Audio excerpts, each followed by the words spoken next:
Good afternoon. This is my job. Word formation process by Guillermo Jiménez Orozco and tutor Andres Orlando Blanco. Welcome to our super class. The adjectives overall is recognizing the foreign function of derivation in English, applying grammar. A specific adjective is identify structural changes in grammar. The second is distinguish prefix and suffix in English. Let's continue to the paragraph definition of derivation. So, derivation. Here addition of a word forming affix is called derivation. The affix can be of two types, derived or flexi. We have very different characteristics. A derived affix in English is a prefix or a suffix. There can be more than one derived affix per word. A particular derived affix can be attached only to a limited number of roots. One root is binds or to is not predictable as a rule, but is highlight idiosyncrasy and must be learned. A derived affix has one or two functions to convert one part of the discourse into another. Let's continue to the definition suffix.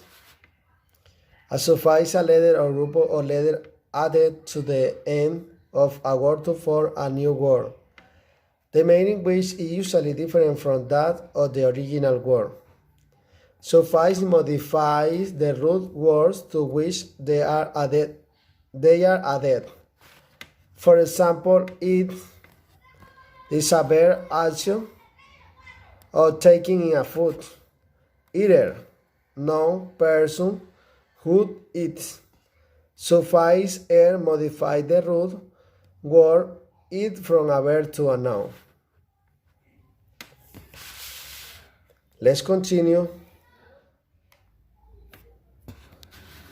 Using suffix. We use suffix to change the tenses of a verb. The child is a suffix an example.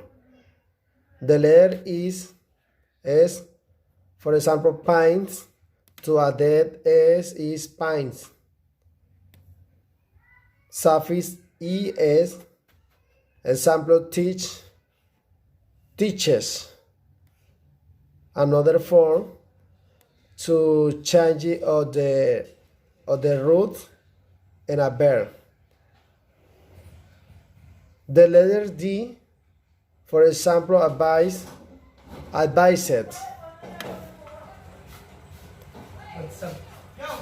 Let's continue to suffix ed. For example, painted. Suffix t. Example, bent. Suffix eng, painting. Let's continue the child. Commonly used suffix. Example, root word must suffice. The first is painter. Paint must er. Sinner. For example, sin is the verb, must er is the suffix. Let's continue. We have bibliographic reference. Derivation, 2010. And ties the observation office.